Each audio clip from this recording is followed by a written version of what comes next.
Présente. Albert Marel. Présent. Catherine Michelot a donné pouvoir à Gabriel Germain. Grégory Allenbach. Présent. Alexandra Hildesheim. Présente. Fabrice Matois. Présent. Fabienne Casoloro-Maillefer a donné pouvoir à Lydie Chambeux. Michel Fratte n'est pas là. Béatrice Belmont. Présente. Frédéric Lagescarde. Présente. Natacha Arnaud. Présente. Nathalie Baul a donné pouvoir à Alexandra Hildesheim. Stéphanie Gendron. Présente. Lydie Chambeux. Présente. Ludovic Laforêt. Présent. Éric Poirier. Présent. Céline Matonnet. Laurine Closon a donné pouvoir à Céline Matonnet. Didier Debarge a donné pouvoir à Stéphanie Werbenech. Valérie Merle n'est pas là. Christiane Hardy. Christophe Ollier. Florence Iacono. Présente. Quentin Guilleux a donné pouvoir à Grégory Allenbach. Luc Souillard. Présent. Stéphanie Werbenech. Présente. Marine Millot a donné pouvoir à Éric Poirier. Je vais vous proposer d'élire secrétaire de séance et je vous propose Natacha Arnaud. Qui est contre? Qui s'abstient? Unanimité pour Natacha, merci. Je vais vous proposer ensuite de voter le compte rendu du précédent conseil municipal. Est-ce qu'il y a des questions? Pas de questions, passe au vote. Qui est contre? Qui s'abstient? Unanimité, je vous remercie. On va passer au rapport numéro 1. Il s'agit de l'approbation de l'avenant numéro 2 au marché de gestion de services dans le champ du périscolaire, de l'enfance et de la jeunesse. Et je laisse la parole à Lydie Chambeux, conseillère municipale. Il est rappelé à l'Assemblée délibérante que la commune de Velot a un marché de gestion de services dans le champ du périscolaire, de l'enfance et de la jeunesse, attribué à Léo Lagrange Méditerranée pour une durée de 4 ans, à compter du 1er janvier 2025. Conformément au cahier des clauses techniques particulières, CCTP, le titulaire devait assurer les activités relevant des secteurs enfance, périscolaire et jeunesse. Il est également rappelé que le titulaire du marché a informé la commune le 12 février 2025 de la cession de l'ensemble des activités animation à l'association Léo Lagrange Animation dans le cadre du projet stratégique de la fédération Léo Lagrange. Dans ce contexte, l'association Léo Lagrange Animation s'est substituée au titulaire initial par avenant numéro 1 à compter du 1er janvier 2025 et a exécuté les prestations dans les mêmes conditions et au même prix que le titulaire initial. Il est indiqué à l'Assemblée délibérante que depuis le mois de juillet 2025, le titulaire n'a plus assuré les prestations du périmètre jeunesse, obligeant la collectivité à organiser temporairement le service afin d'assurer la continuité du service public. En effet, en raison de difficultés rencontrées par le titulaire du marché dans l'organisation et la mise en œuvre des activités du secteur jeunesse, la continuité et la qualité du service attendu n'ont plus été assurées de manière satisfaisante. Ces difficultés ont conduit la collectivité et le titulaire à convenir du retrait définitif des prestations jeunesse par avenant numéro 2 annexé à la présente délibération à compter du 1er janvier 2026. Le titulaire continuant à assurer les prestations enfance et périscolaire et la commune reprenant la gestion du centre d'accueil jeunesse en gestion directe. Conformément à l'article R 2194-7 du Code de la commande publique, une modification du marché peut intervenir sans nouvelle mise en concurrence dès lors qu'elle résulte de circonstances extérieures au pouvoir adjudicateur et justifiée par la nécessité d'assurer la continuité du service public, n'altère pas la nature globale du marché qui demeure un marché d'animation dans le champ de l'enfance. Ces conditions étant réunies, l'avenant peut être régulièrement adopté. Les ajustements financiers tels que détaillés dans l'avenant sont présentés comme suit. 1. Régularisation 2025. Du fait de l'inexécution des prestations jeunesse, une régularisation financière d'un montant de 31 915,50 € TTC est appliquée sur l'année 2025 conformément à l'annexe 1 de l'avenant. 2. Ajustement des participations 2026-2028. Le retrait définitif du périmètre jeunesse implique une révision à la baisse de la participation financière annuelle de la ville pour les exercices 2026 589 918 098 €, 2027 599 591,42 €, 2028 609 814,02 €. Ces montants tiennent compte des éléments incompressibles et des calculs fournis en annexe 2 de l'avenant. Il est précisé que toutes les autres clauses et obligations contractuelles demeurent inchangées et que les crédits correspondants seront inscrits au budget des exercices 2025 à 2028. Il est rappelé que par délibération numéro 2210 DCM 14 en date du 22 octobre 2022, le tarif de l'adhésion annuelle au centre d'accueil jeunesse a été fixé à 16 € par jeune. Il est proposé à l'Assemblée délibérante d'approuver l'avenant numéro 2 au marché de gestion de services dans le champ du périscolaire, de l'enfance et de la jeunesse conclu avec Léo Lagrange Animation, d'autoriser M. le maire à signer le dit avenant, ainsi que l'ensemble des pièces afférentes. Le conseil municipal est invité à se prononcer sur le dit avenant. Oui, monsieur Poirier.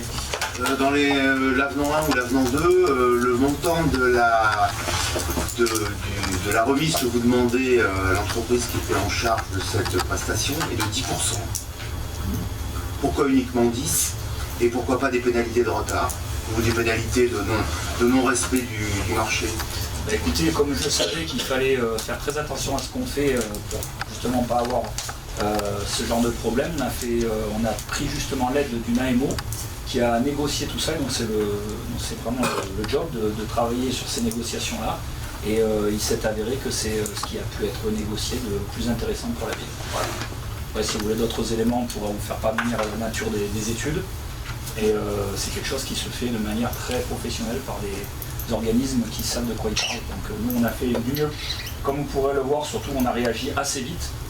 Et il était important pour nous de pouvoir assurer une vraie politique dans notre jeunesse. Donc c'était important pour nous de reprendre en main cette politique-là et de pouvoir répondre dignement aux attentes des parents et des enfants. Voilà. Est-ce qu'il y a d'autres questions?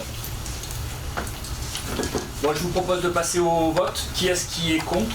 Qui s'abstient? Je vous remercie.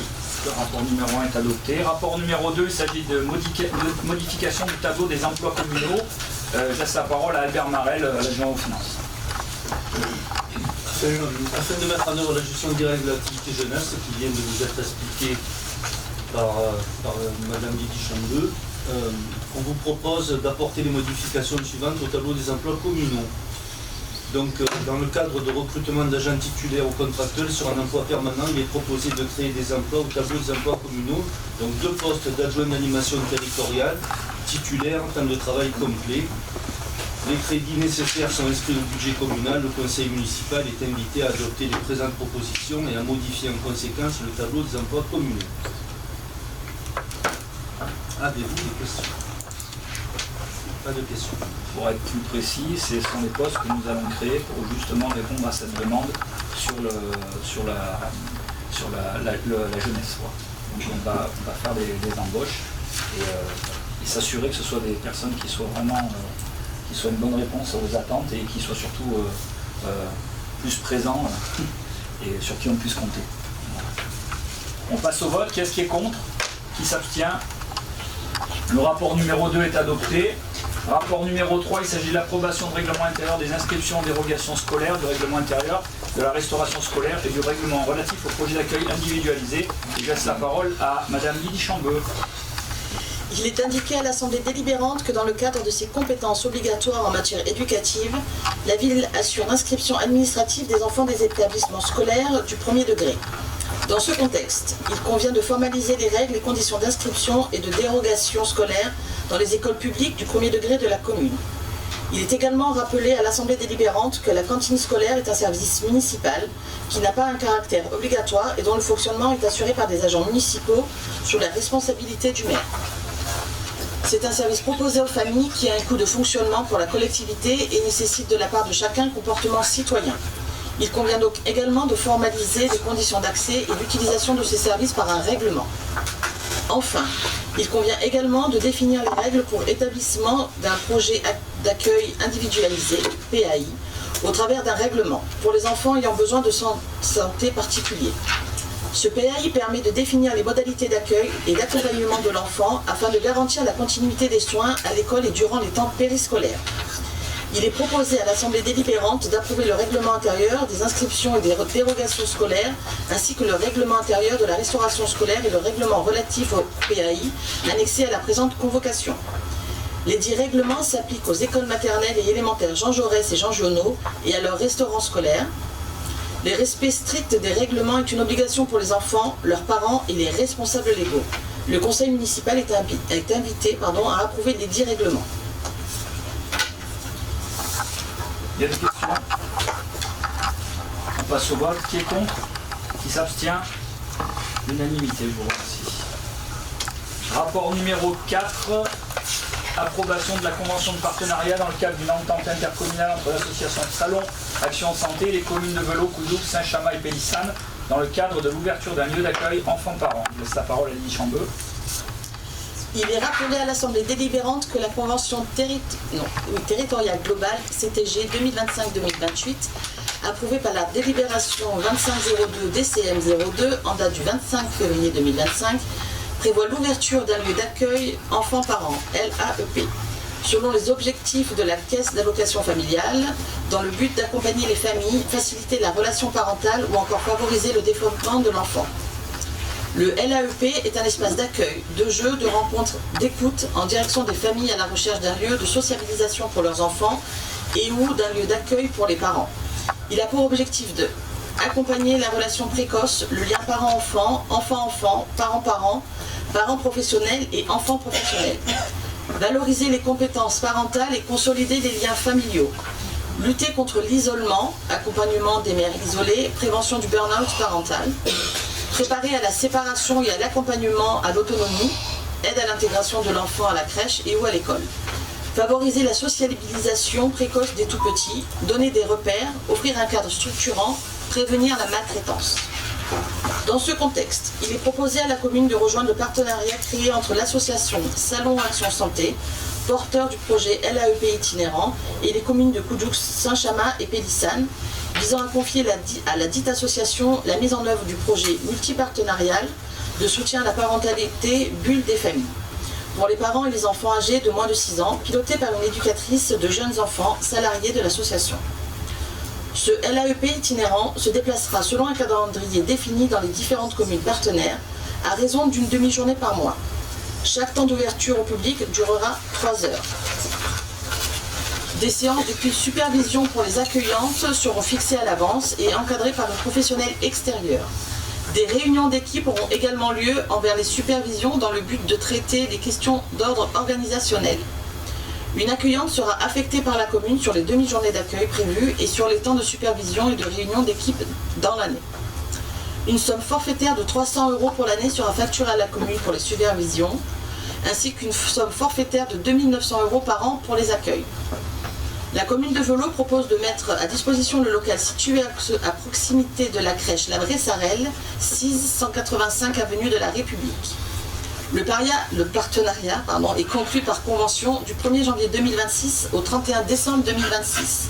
Il est proposé à l'Assemblée délibérante d'approuver la convention de partenariat dans le cadre d'une entente intercommunale entre l'association Salon Action Santé et les communes de Velot, Coudoux, Saint-Chamas et Pélissane dans le cadre de l'ouverture d'un lieu d'accueil enfants-parents annexé à la convention.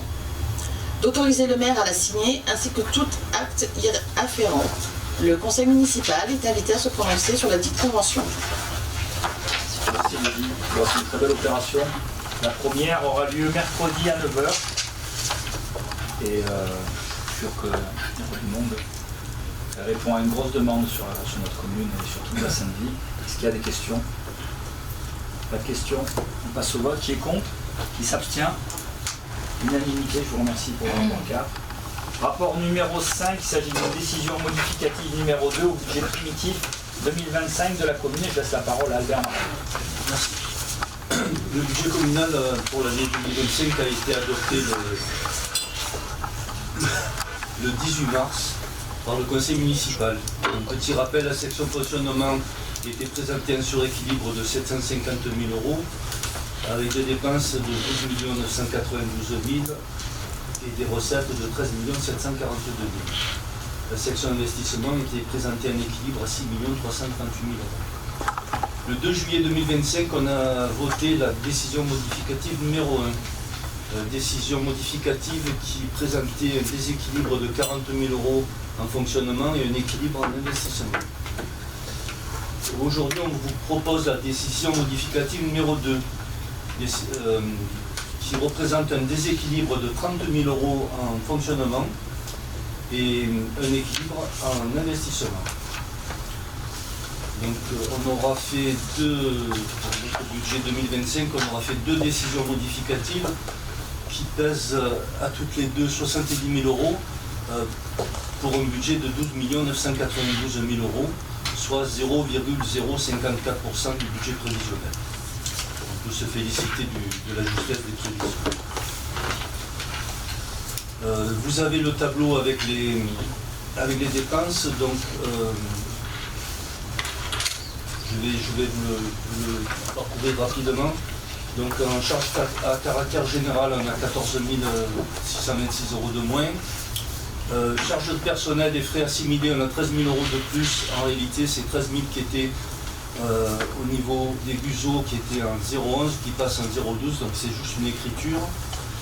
On a moins 9 138 euros, c'est le FPIC, c'est le Fonds national de péréquation intercommunale. On a reçu les notifications de l'État, donc on a 9 100 par rapport à nos prévisions, on a 9 100 euros en dépenses en moins, et on a en plus 14 611 euros en recettes supplémentaires. Le FPIC, donc vous savez, on prélève dans les communes riches pour nos communes pauvres. Nous on a les deux, donc on nous donne 64 000 euros et on nous enlève 58 000 euros.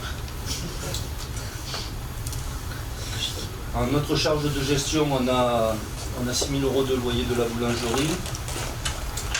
Donc on retrouve en 75 parce qu'on attend un remboursement de ce loyer qu'on avait mis en garantie dans le bail. On a parlé de la création du LEP. Donc on a la subvention en 74, on a la subvention de la CAF. Et on a la subvention, une subvention du département pour les festivités d'été de 2025. Ensuite, on a un virement de 78 000 à la section investissement, c'est pour équilibrer la section parce que obligatoirement cette section doit être équilibrée. Et en 0,42, on a une opération d'ordre entre sections, 15 377, qu'on va retrouver en 0,40 en investissement, 15 377 en recettes et en dépenses.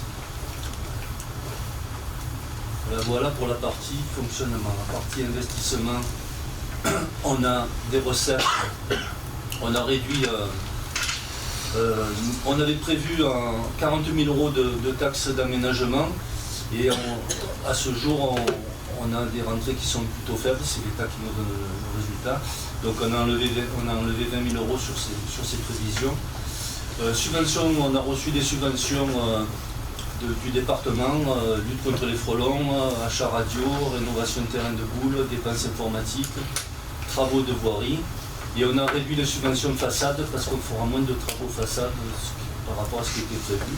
Donc à la fois on a réduit les recettes et les dépenses. Qu'est-ce qu'on a d'autre en immobilisation corporelle, donc c'est tout ce qui est IMO, c'est les achats, les investissements. Donc on a des blocs climatiseurs, des travaux pour Nova, des radios pour l'APM. Et on a mis 50 000 euros pour couvrir les aléas d'ici la fin de l'année et début de l'année prochaine. IMO en cours, donc ça c'est les travaux en cours, on a mis 13 000 euros de plus pour éventuellement les dépenses. Opération pour le compte de tiers, travaux d'office, 80 000 euros. Donc c'est les travaux qu'on fait aujourd'hui à rue Gambetta pour des logements qui sont en péril. Donc on a des frais là-dessus et on a prévu un petit plus parce qu'on va avoir le rapport d'expertise qui va nous arriver bientôt suite aux premiers travaux. On sera remboursé de ces travaux sur le prix de la vente des immeubles. Ensuite, les 78 000 euros, c'est ce qu'on a viré de la section fonctionnement. Et les opérations d'ordre, les 15 000, c'est ce qu'on avait en recette en fonctionnement qu'on trouve en dépenses.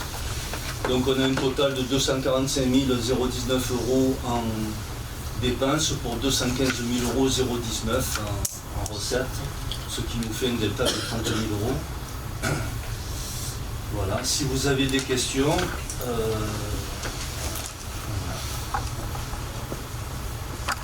il y a des questions? La question?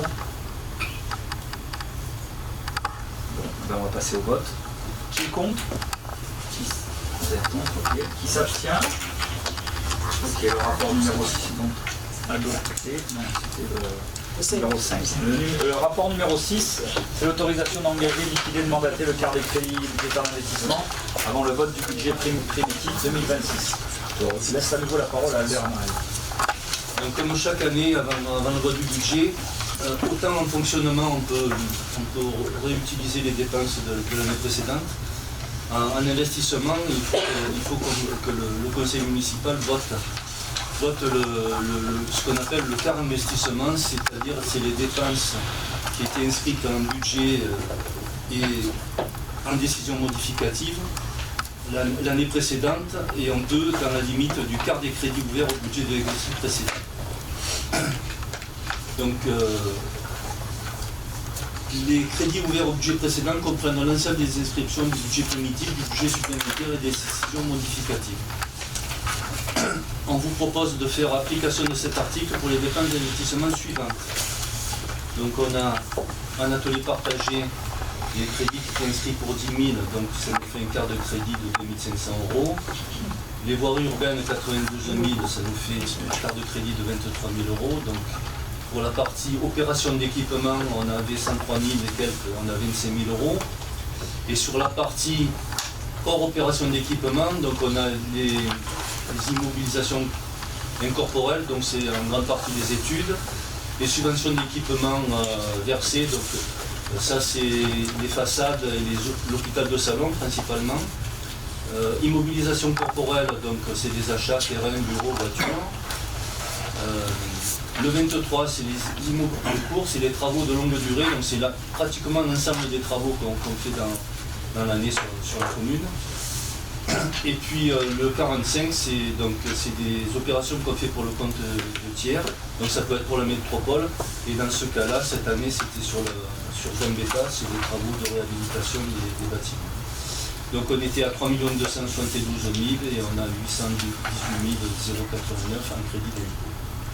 Donc ces crédits nous permettent, avant le vote du budget, donc il y aura lieu certainement en avril, la réalisation des travaux sur l'espace public, l'acquisition de matériel, la réalisation d'opérations subventionnées par le département, l'éclairage public, les travaux de sécurité, l'achat de logiciels, etc., etc., etc.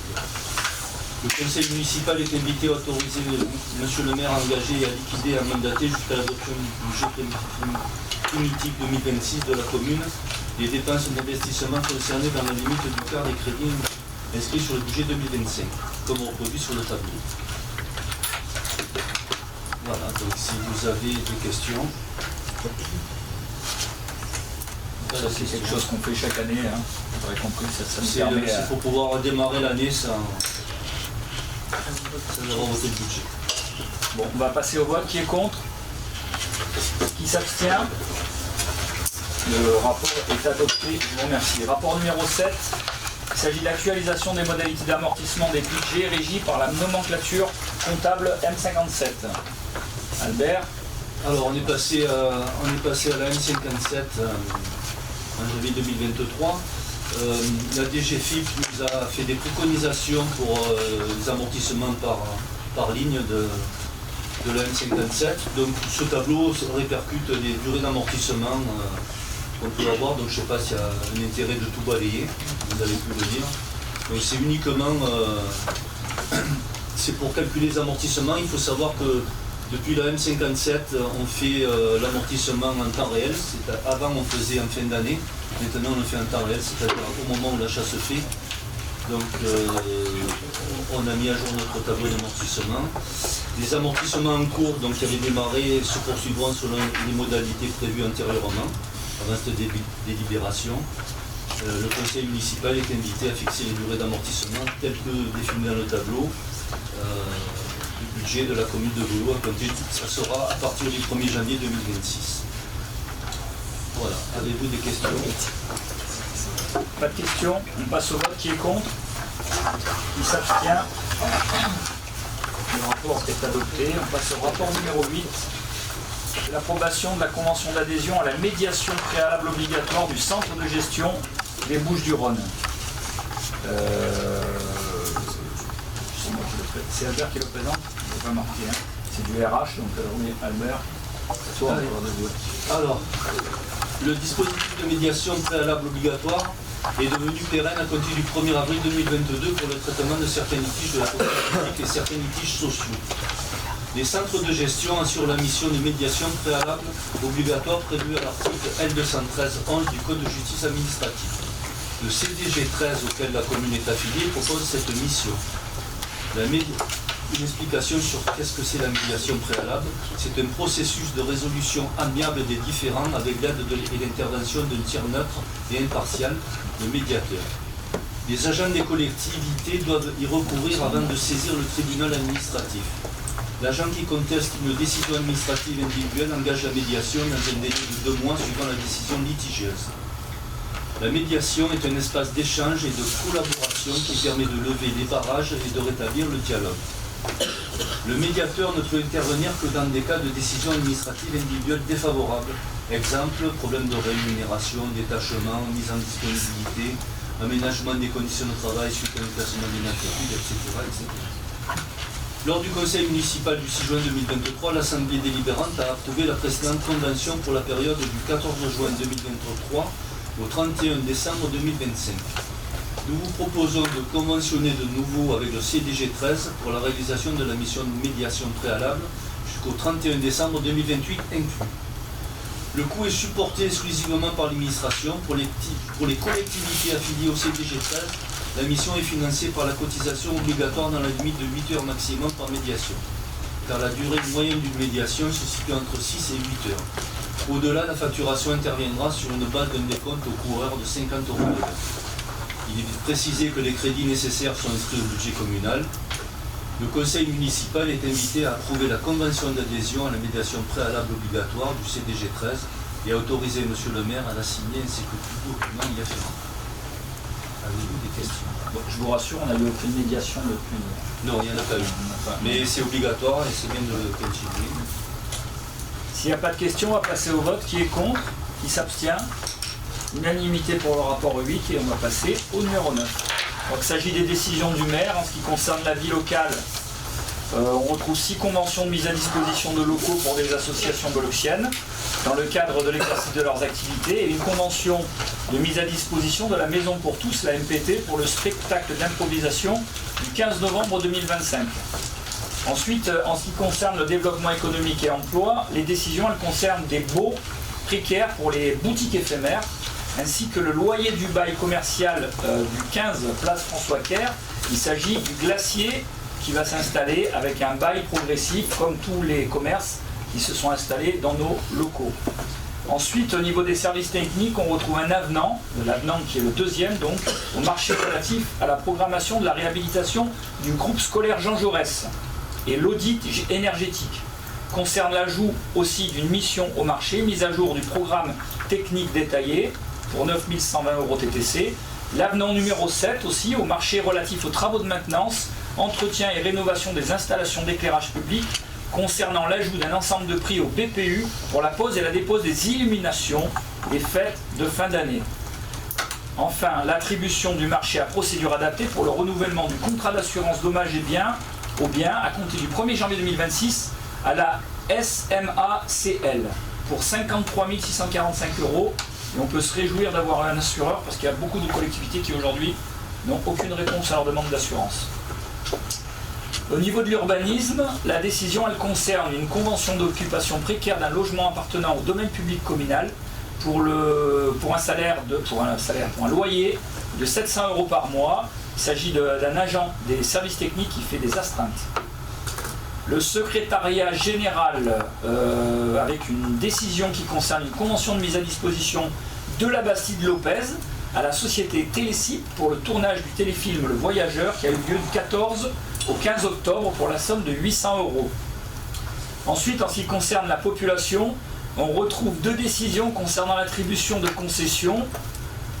Puis, en ce qui concerne la culture, les décisions concernent 3 conventions de mise à disposition gratuite du bar de l'espace Nova Velo à des associations dans le cadre de la saison culturelle 2025-2026 avec le succès de très belles soirées, notamment des soirées pour des associations comme Sacha Jeune Espoir, on a eu aussi pour, je ne sais plus, Ouma aussi, enfin, beaucoup d'associations où ce lieu-là est très adapté pour leur permettre de faire des petites manifestations, pas trop coûteuses, et en tenant le bar et en faisant payer des petites entrées parfois, ça leur permet de faire entrer pas mal d'argent pour soutenir la cause de ces associations. Donc on continuera au moins jusqu'en mars. Hein. Ensuite, il y a une convention de mise à disposition de l'espace Nova Vélo pour un concert organisé par le département le 20 décembre 2025. Il s'agit bien sûr des chants de Noël que nous avons la chance de pouvoir accueillir sur notre territoire. Une convention de mise à disposition du Parc des Quatre Tours pour le spectacle Radio Mescal qui est organisé par la métropole le 13 juin prochain pour la journée des familles. Donc là aussi, encore une fois, on utilise des dispositifs qui nous permettent d'avoir pour des sommes très modiques, voire là pour pas de somme du tout, d'avoir des beaux événements pour les familles, en l'occurrence pour cette manifestation-là. Ensuite, il y a une convention avec le collège Roquepertuse et le département permettant à la ville d'utiliser les locaux du collège pour les répétitions de la comédie musical. Donc cette fameuse comédie qui a été mise en place par la politique culturelle tout au long de cette année avec la thématique, je le rappelle, la culture c'est vous. Et là, c'est un très beau spectacle qui nous permet de reprendre une comédie musicale avec un casting qui a été fait au niveau de la danse, au niveau du chant, avec que des artistes vélopiens. Donc au printemps, vous pourrez venir voir cette formidable, ce très bel événement. Je crois que j'ai pu voir quelques petites répétitions. Franchement, ça va être très très bien et c'est que des vélopiens qui jouent dedans. Ensuite, il y a 2 demandes de subventions à la DRAC, donc la Direction Régionale des Affaires Culturelles, pour le financement des projets participatifs. Ces fameux projets dont je vous ai parlé avec la thématique de saison. Ces filles-là, qui je rappelle est un spectacle de théâtre qui est créé à Velot sur la thématique du harcèlement à l'école, et puis principalement des filles, et ce sont des filles de Velot qui ont aussi procédé qui ont répondu au casting et qui vont vous proposer aussi en fin d'année un magnifique spectacle sur cette thématique, encore une fois un spectacle made in Velot. Voilà. Et la demande concerne aussi la comédie musicale dont je vous ai parlé juste avant. Il n'y a pas de vote donc sur la décision du maire, et on va parler, si vous le voulez bien, au sujet qui vous préoccupe et que vous attendez tous, donc les questions de l'opposition. Donc une question de la part de M. Éric Poirier.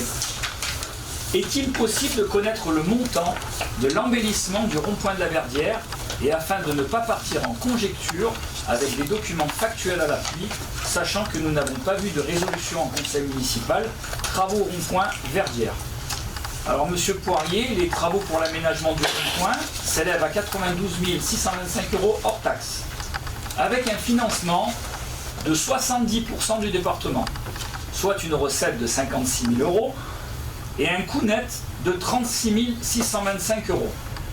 La demande de subvention a été rapportée en fin de conseil municipal du 29 juin 2021, décision numéro 2021-21, et les crédits votés au budget 2025 le 18 mars 2025.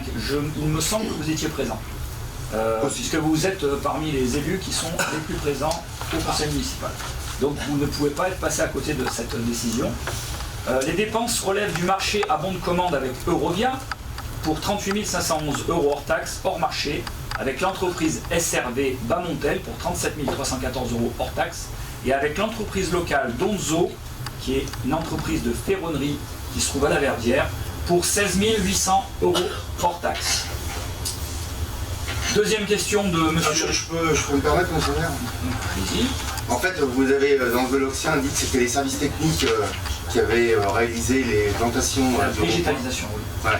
Bah, moi j'ai vu l'entreprise Braga faire les plantations, donc à moins qu'on ait racheté une entreprise à la mairie. Je vais peut-être vous refaire passer donc, les textes qui ont été votés. Non, mais non, parce que comme vous dites, que vous n'avez pas vu de résolution en conseil municipal, je vous réponds. Non, mais là c'est du factuel. J'ai vu des gens de chez Braga monter les fleurs. Moi, on va vous mettre à disposition toutes les factures que vous voulez. En tout cas, les réponses, je vous les donne. Ok. Je salue d'ailleurs le travail de nos équipes Espace Vert qui travaillent sur la conception de ces ronds-points. Alors celui-là a particulièrement attiré votre attention parce qu'il a peut-être paru plus coûteux que les autres, mais je peux vous assurer qu'il y en a qui faits sur la colline qui sont magnifiques. Il y en a d'autres qui sont faits aussi à d'autres endroits et ils sont faits par nos services. Ils sont créés par nos services, ils sont forts. Oui, il y en a un dans la colline sur lequel on a mis une caméra de nuit pour éviter que les gens viennent voler les plantes.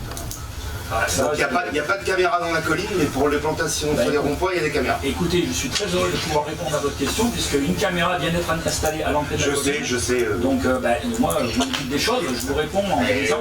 Là, c'est l'entrée de la colline, et moi, je vous parle du centre de la colline. Écoutez, en attendant de pouvoir mettre des caméras dans toutes les rues de la colline, puisque ça a l'air d'être votre... on est un peu cambriolé dans la colline, mais il paraît que c'est pas vrai. En tout cas, je réponds en vous disant qu'on en a déjà installé une, et que les gens, les riverains sont déjà assez contents, et surtout, d'un point de vue technique et pratique, ça va nous permettre de régler, d'apporter des réponses en termes d'enquête. Parce que ce qui est important, c'est que, et c'est un travail qu'on a fait avec les services de gendarmerie, c'est que sur beaucoup d'enquêtes, que ce soit des séries de cambriolages ou même des vols sur les voitures, ce sont souvent des équipes et je suis assez heureux parce que vous avez dû voir à la fois sur nos réseaux mais aussi sur la Provence qu'il y a eu 2 cas d'équipes qui se sont fait arrêter et notamment qui volaient sur vélo et ça a été aussi en grande partie dû à la réquisition des images de nos caméras l'API en entrée-vie mais aussi à des caméras qu'on a dans le village qui ont permis de résoudre ces enquêtes. Et j'imagine que celle qui a été faite en accord avec eux à l'entrée de la colline va pouvoir permettre d'avoir une vraie vision des véhicules qui rentrent et qui sortent de la colline. Donc on continuera de développer les caméras, mais ce qui est important, c'est de le faire le plus intelligemment possible, hein, avec ce qu'on a avec nous, et puis en lien surtout avec les gendarmeries, les riverains, et puis les voisins vigilants qui sont maintenant en participation citoyenne, c'est ça? Oui. Voilà. Tu veux rajouter quelque chose là-dessus? C'est bon. Très bien. Sur la deuxième question, les Voloxiens ont constaté un stockage de véhicules neufs sur l'ancienne aire des gens du voyage. Pouvons-nous connaître les modalités financières entre l'entreprise qui stocke les voitures et les services de la mairie? Donc le bail est un bail qui est fait avec l'entreprise Deloute. Il a été rapporté lors du conseil municipal du 18 mars, là aussi, avec la décision numéro 25 DM05. C'est un bail qui est consenti pour une durée non renouvelable de 2 ans, pour un loyer mensuel de 300 €. La décision est publiée sur le site internet de la commune et accessible à tous. Alors, vous pouvez me dire, oui, 300 € c'est faible. Non, mais sérieux, ça quoi. Mais sérieux, 300 balles. Monsieur Poirier, j'essaye de vous répondre. Oui, non, mais je sais bien, monsieur, mais 300 €, vous avez vu le nombre de voitures qu'il y a? Si vous me laissez vous répondre, je vais peut-être vous donner une réponse qui va peut-être vous satisfaire, monsieur Poirier. Allez-y. Voilà. Donc, pourquoi cette somme-là? Alors, je vais déjà repartir de l'historique. Cet endroit, c'est l'ancienne aire des gens du voyage. Voilà. Et il ne vous a pas échappé que durant, en plus, la période de crise énergétique, où on faisait tous beaucoup d'efforts, il y avait, je crois, je ne veux pas dire de bêtises, mais entre 14 et 15 caravanes qui étaient installées, dont des gens qui se sont installés et qui se servaient de l'électricité, qui se sont ponctionnés sur notre électricité pour couper du bois pendant toute la nuit, qui éclairaient tout ça, qui versaient des produits toxiques dans le Valat. Vous voyez, ça aussi, ça devrait vous faire réagir. Moi, en tout cas, ça m'a fait réagir. Je passe sur le fait que c'était des personnes qui menaçaient les autres habitants des caravanes et que surtout, ça nous donnait une perspective très négative sur ce qu'on pourrait faire après, sur ces terrains-là, sur le collet de Lec, donc certains places dans les années qui viennent. Et donc, il était très important pour nous. Alors, je passe sur le fait qu'on ait fait un dossier comme ça. D'ailleurs, on en a parlé, je crois, en conseil municipal à ce moment-là, qui a servi à rien. Qui a été classé sans suite, hein, puisque on jugeait que tout ça n'était pas assez important pour pouvoir intervenir.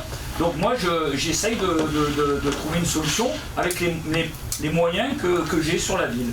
Donc moi, le moyen que j'ai eu, c'est d'avoir un accord avec une personne en lui disant, voilà, tu t'installes avec un bail précaire qui va durer ce qu'il va dire et qui peut être arrêté au bout d'1 an ou 2 ans à tout moment. Je te fais un loyer faible parce que dans l'état où était le terrain, on ne pouvait rien mettre, hein, c'était de la terre, c'était des amoncellements. Tu me fais un terrain qui soit digne de ce nom où on puisse poser les véhicules. Tu fermes le terrain avec des grilles et tu installes une caméra et tu m'empêches les forains de s'installer à cet endroit-là. Quand je dis les forains, je dirais les gens du voyage. Mais pour moi, ça m'est apparu comme étant la solution la moins pire, hein, pour pouvoir au moins préserver cet endroit et faire en sorte qu'il soit plus pollué, qu'on ne vole plus l'énergie. Je crois que de mémoire, parce que j'ai pas de mémoire pour beaucoup, mais pour certains, j'ai un peu de mémoire, on était à 30 000 € de facture énergétique de la personne qui se branchait dessus en toute illégalité. Donc 30 000 € dans une période où on essaie de faire des économies, je trouvais ça un peu fort de café. Donc on a essayé de faire ce qu'on peut. J'ai trouvé cette solution, peut-être que c'est pas la bonne, peut-être qu'on va trouver d'autres. Je ne parle pas de la solution, je vous parle du loyer. Ben, le loyer, si vous voulez, à la base, il ne pouvait y avoir rien de fait. Il ne pouvait rien, il n'y avait pas de solution. Donc moi, c'est une solution que j'ai trouvée. Encore une fois, je vous parle d'un bail précaire qui peut s'arrêter à tout moment. Donc je me suis entendu avec le locataire pour lui dire qu'il aurait de toute façon l'assurance de pouvoir rester là au moins jusqu'à la fin de l'étude qui va être faite sur ce secteur-là et dans la perspective de la modification du PLUI qui va avoir lieu en 2027 ou 2028 et que quand ce sera fait, on aura toute la latitude de récupérer ce terrain-là, chacun y aura trouvé son avantage. Et j'imagine que moi, l'avantage que je vois pour ma commune, c'est qu'on ne se retrouve pas bloqué avec un nombre croissant de gens du voyage qui sera impossible de faire partir ensuite. Voilà. Il y a quand même une aire de gens du voyage qui doit être installée par les communes. Par la métropole. C'est par la métropole. C'est une compétence métropolitaine.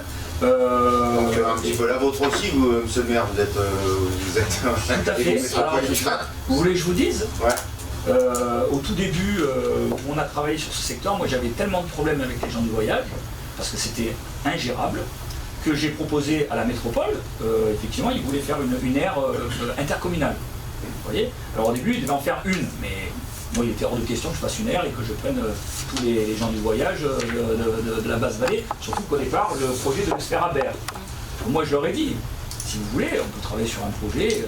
Nous, on en fait une partie à Berre et on fait une petite partie ici. On ferme tout, on fait un truc calé. J'en ai 5 et au moins, j'évite d'avoir une situation qui devient inextricable. Bon, je n'ai pas fait de gaieté de cœur. Hein. Toujours est-il, j'ai pas eu de réponse. Et entre-temps, moi j'ai eu cette solution-là. J'ai dit, finalement, je ne regrette pas parce que je préfère finalement celle-ci que d'avoir finalement un air sur le village. Maintenant, nous on participe, alors quand même pour la petite histoire, combien on paye par an pour cette espèce de compétence des gens du voyage? Je crois qu'on ne doit pas être loin de 30 000 €. Hein. Donc en gros, on paye, et pour l'instant on n'a rien. Par contre, le fait que la métropole n'ait pas fait ses aires de gens du voyage, aujourd'hui, si les gens du voyage s'installent à Velot, on n'a aucun moyen de les faire partir. Parce que la métropole n'a pas mis à disposition les aires de gens de voyage. Il faut appeler le préfet, il faut lui dire que... Plutôt que de nous emmerder avec ces gens on a des pénalités quand on fait les choses, mais pas eux. Voilà, eux, nous on a des pénalités, mais eux, on n'a pas de pénalités. Ça fait partie de mes discussions quasi mensuelles avec la préfecture, la sous-préfecture, sur entre autres ce sujet, mais j'en ai bien d'autres sur lesquels on peut parler. Donc moi j'essaie de trouver des solutions avec le pouvoir qui aujourd'hui nous est attribué, et je trouve qu'avec cette solution intermédiaire, on s'en sort pas trop mal, ça nous permettra de patienter jusqu'au moment où on saura quoi faire sur ce terrain-là. Si les services de Morvan pour aller voir les gens du voyage qui sont installés au niveau de l'accro, ils y sont allés.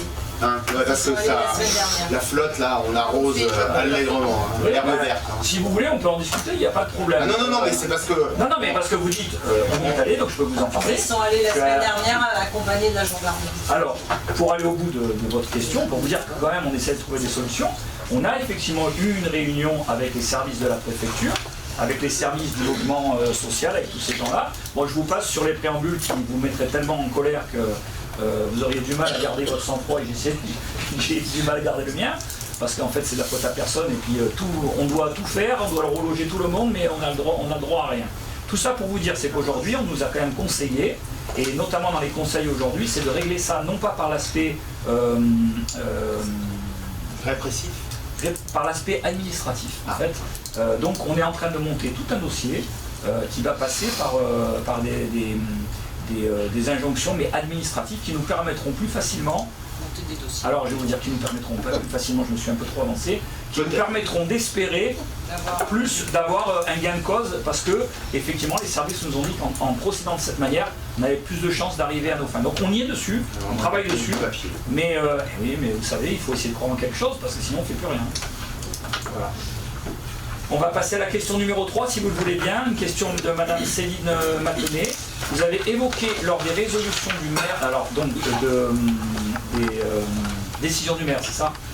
Ouais. Donc ça, vous avez évoqué lors des décisions du maire, en dernier conseil municipal, la prise en charge des illuminations de Noël pour une nouvelle entreprise, Leblanc Illumination.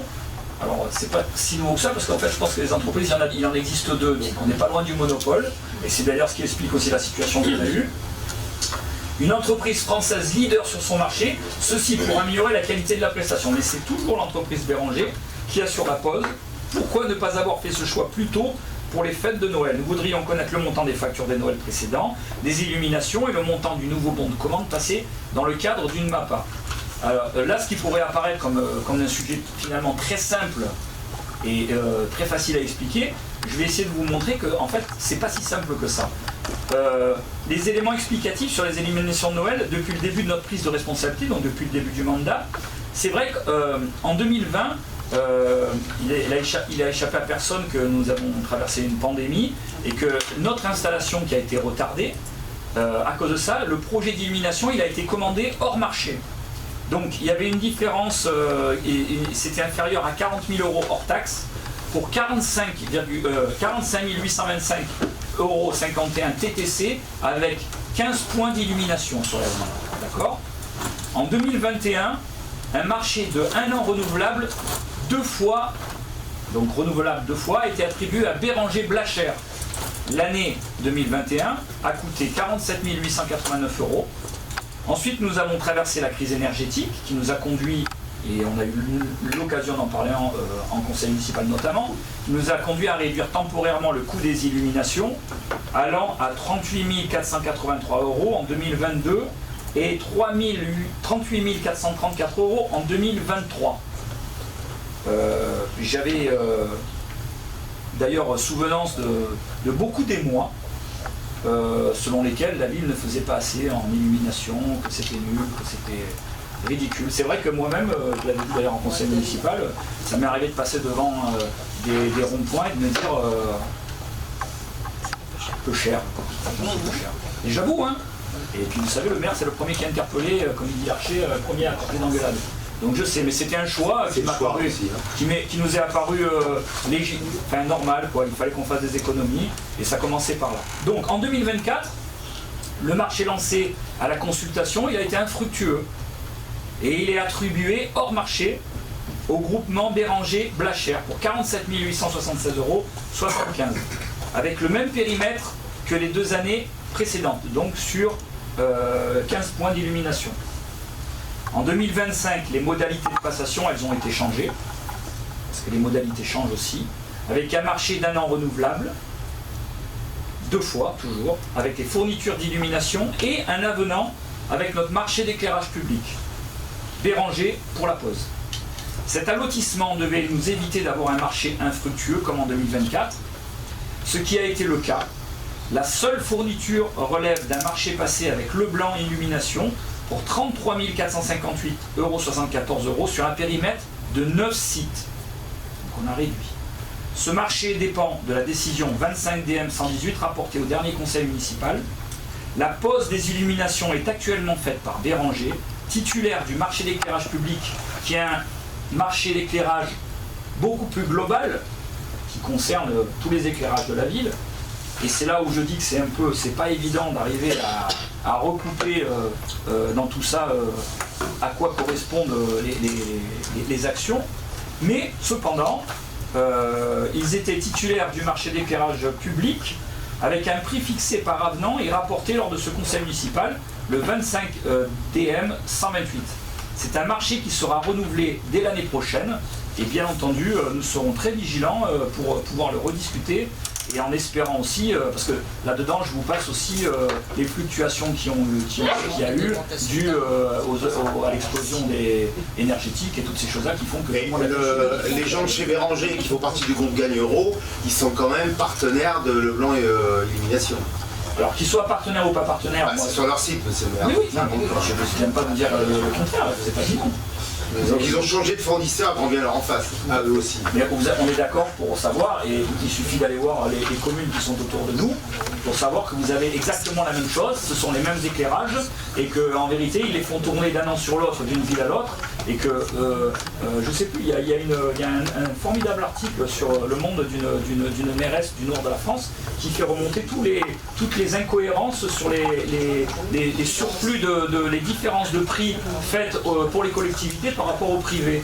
Et je vous en passe parce que là on parle des illuminations de Noël parce que j'ai bien compris que c'était un sujet qui vous intéressait particulièrement dans la période qui est celle-ci, mais si on parle des forfaits d'accompagnement au niveau de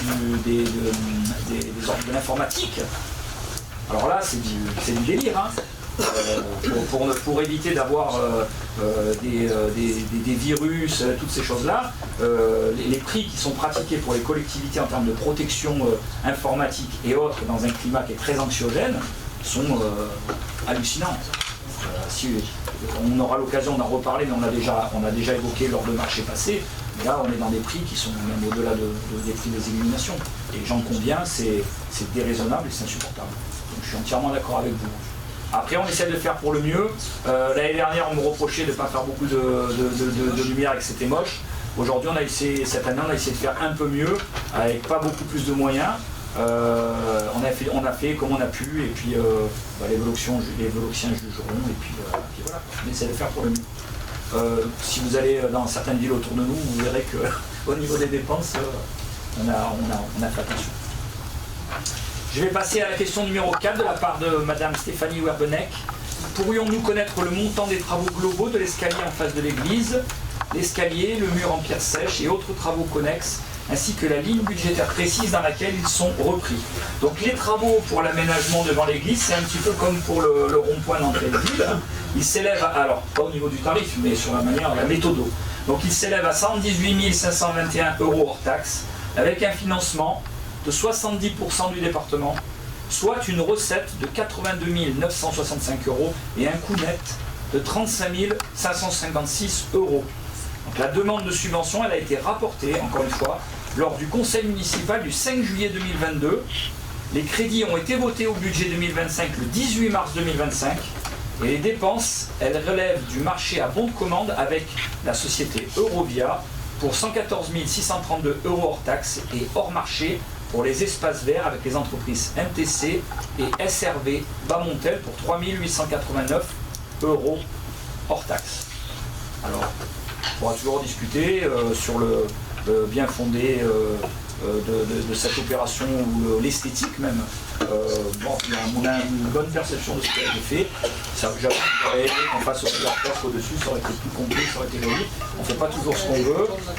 Mais moi, ce que je retiens surtout, c'est qu'à l'instar de ce qui a été fait au niveau de nos finances depuis le début du mandat, on a réussi à faire un montage et on a 70% d'aide du département en subvention qui nous permettent de faire des très belles opérations en faisant en sorte que ça ne soit pas vu qu'à nos finances propres. Moi je m'en félicite et je sais qu'on me dit que j'ai une propension à me féliciter facilement. Le panneau des... Merci de m'écouter jusqu'à la fin. Il n'y a pas de problème. J'ai tellement l'habitude que vous soyez en auto-congratulation. C'est vrai, non mais quand c'est bien, on est d'accord quand même, 70% de prise en charge. Non mais et puis si vous... je suis d'accord avec vous. Aujourd'hui, on regarde la presse, Madame Vassal, son budget est un petit peu mis en difficulté et nous aujourd'hui c'est quand même nos impôts. D'accord. C'est toujours mieux quand nos impôts ils reviennent sur notre commune. Oui. Voilà. Après, honnêtement, j'ai rien fait de particulier pour avoir ce contrat et je vais même je vais être honnête avec vous parce que c'est bien de l'être aussi. Hein. Ces contrats 70%, ils avaient été gérés par mon prédécesseur. Vous voyez ? faut toujours lui rendre hommage. J'espère qu'il fait la même chose avec moi. Mais moi, je lui rends assez souvent hommage.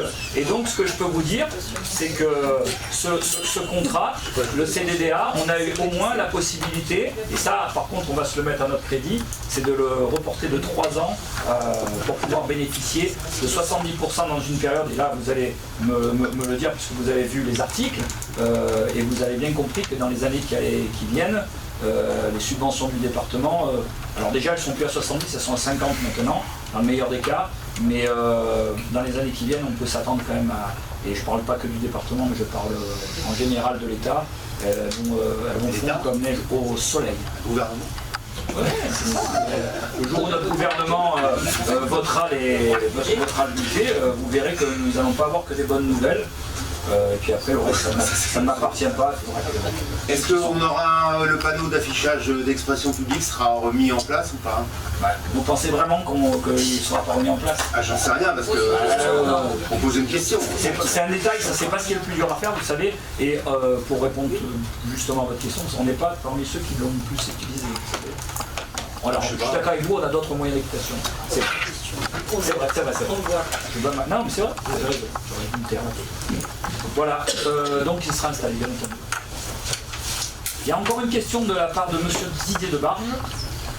En cette veille de Noël, nous avons pu constater de nouveau une publication sur l'arrière des bus d'Aix-en-Provence. Pourrions-nous connaître le montant de ce marché avec bon de commande à l'appui, bien sûr. Ça fait quand même, vous ne nous faites pas confiance. Donc, voilà. C'est pour ça qu'il n'y a aucun problème. Donc la publicité sur les 85 carrières de bus pendant une semaine coûte 6 350 € hors taxe, selon le bon de commande numéro 1691 à Métrobus Média Transport.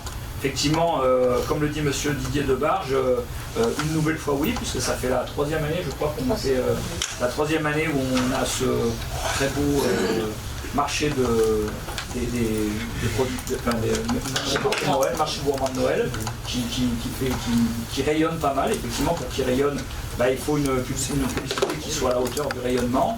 Je pense qu'il surtout, sinon on ne le ferait pas, on ne le ferait plus. En tout cas, il répond aussi à la demande de beaucoup de Voloxiens. J'espère que ce sera encore le cas. Et du coup, là, je me mouille un peu parce qu'on ne sait pas encore comment il va marcher le prochain. Du coup, s'il ne marche pas, vous aurez encore des choses à nous demander ou des choses à nous dire. Et c'est tout le jeu de l'opposition. Et c'est pour ça qu'on l'aime. Voilà. Vous avez un truc à demander? Non, moi je demande rien du tout. D'ailleurs, le billet d'entrée au marché de Noël, il est passé en conseil municipal, non? C'est combien? C'est comme l'année dernière? 350? C'est comme l'année dernière. Si vous voulez le... De toute façon, nous sommes...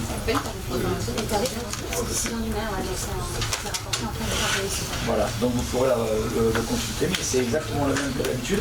Et je crois pouvoir vous dire qu'il y a encore plus de producteurs locaux de vélos qui participent cette année, puisque c'est le cas. Hein, je crois, Greg, tu peux... sur le centre du secteur. Voilà, exactement.